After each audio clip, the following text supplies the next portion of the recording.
Good day, everyone. Our presentation focuses on Sustainable Development Goal 7, which is affordable and clean energy.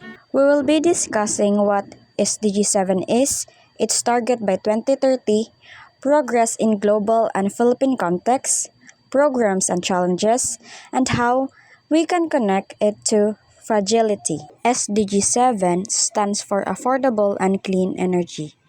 This goal aims to ensure that by 2030, everyone has access to affordable, reliable, sustainable, and modern energy. Energy is fundamental to human development, powering economies, health systems, education, and innovation. Without energy, economic growth and human development would slow down.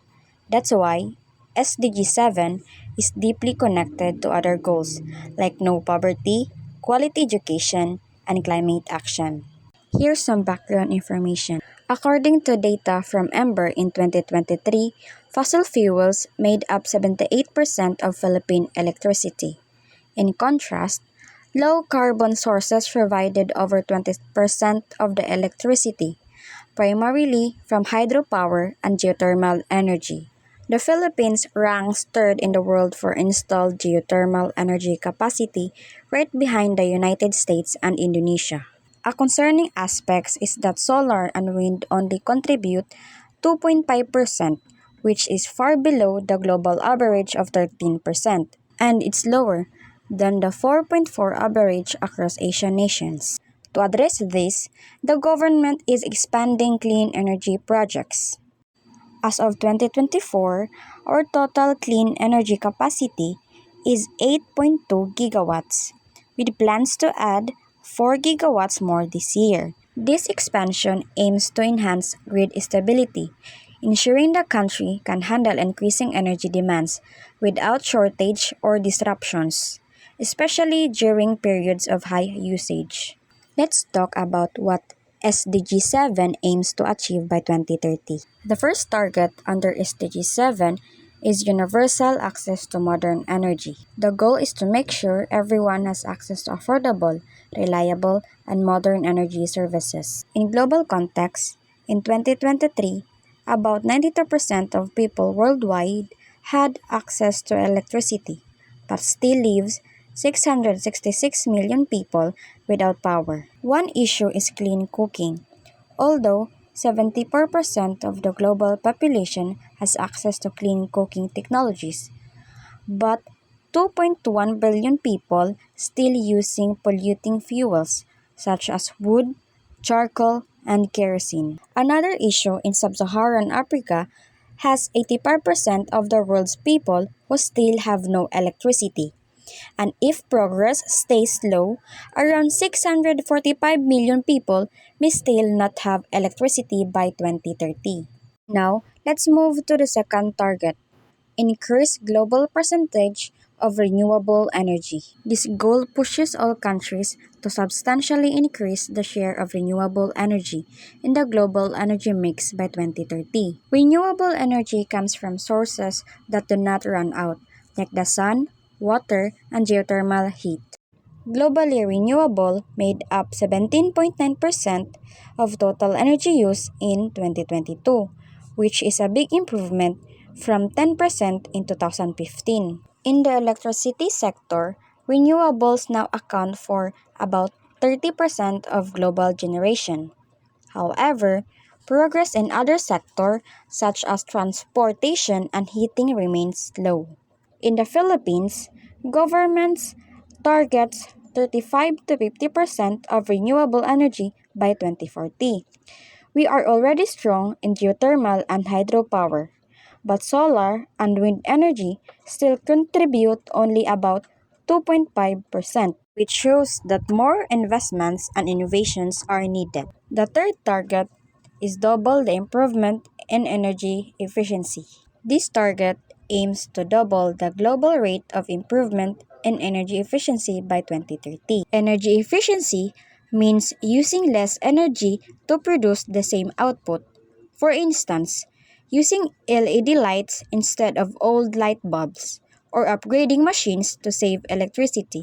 Globally, energy efficiency improved by 2.1% in 2022, which is below the 2.6 target, and experts says we need about 4% improvement per year to reach SDG goal.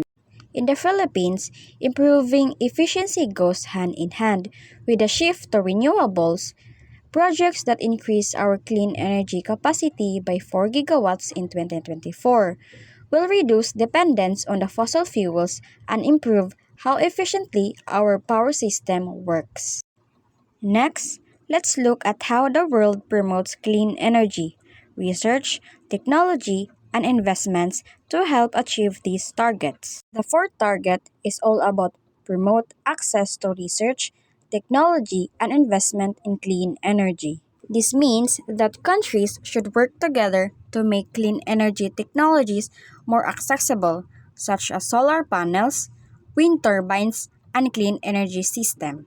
It also includes investing in new technologies and modern energy infrastructure. By sharing knowledge and supporting each other, nations can speed up the global energy transition. The last target under SDG 7 is about expand and upgrade energy services for developing countries. This target aims to expand infrastructure and upgrade technology for supplying modern and sustainable energy services in developing countries.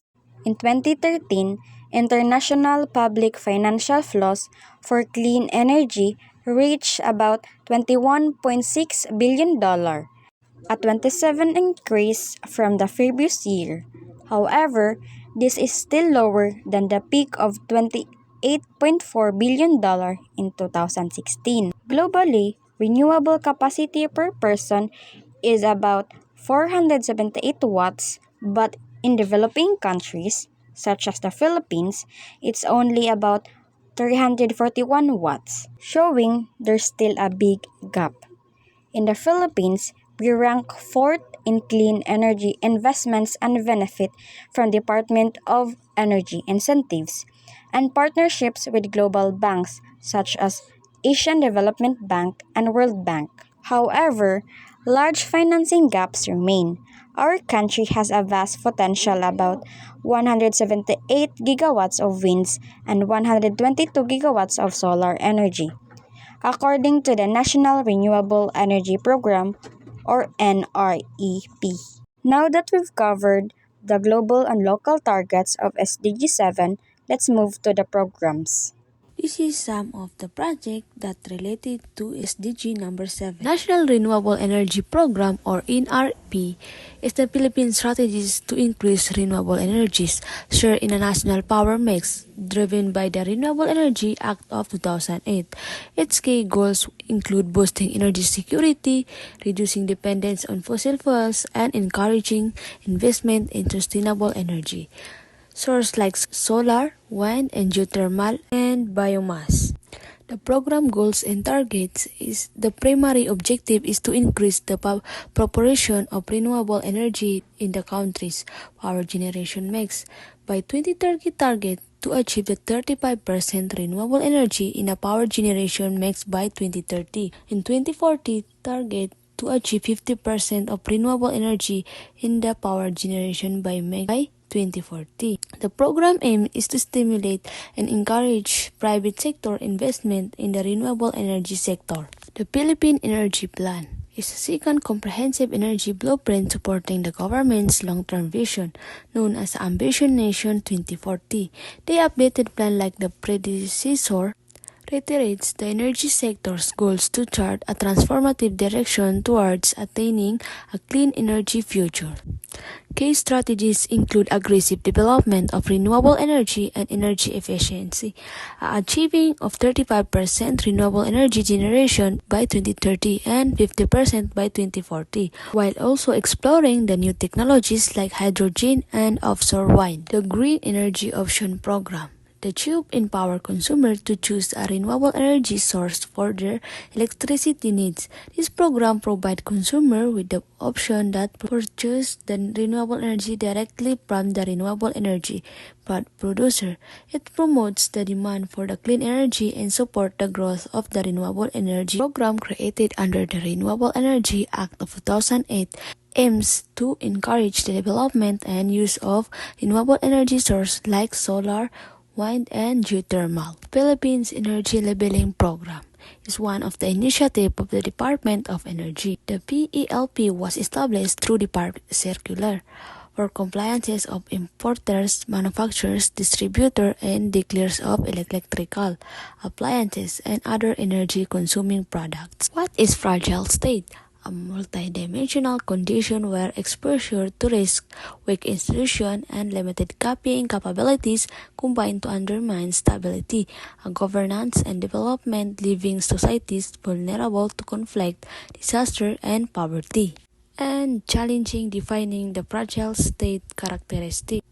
Weak state capacity. Fragile state often lack of institutional capacity to collect and verify and report accurate statistics on energy access and consumption. The further compounded by the dysfunction on abuse of state structure, conflict, and insecurity. Gathering data is a dangerous and logistically difficult an area affected by violence and conflict, often the places with the greatest energy needs. Limited evidence on non-state actor. Much of the energy provision in a fragile access is handled by non-actors, such as aid organizations or local militants.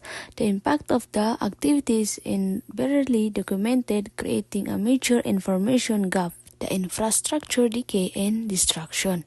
Long-term violence leads to decay or intentional destruction of critical energy infrastructure such as a power grid or transmission lines.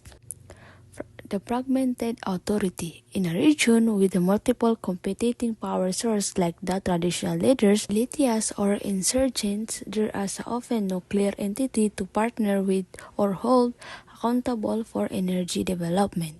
The misdirection of resources.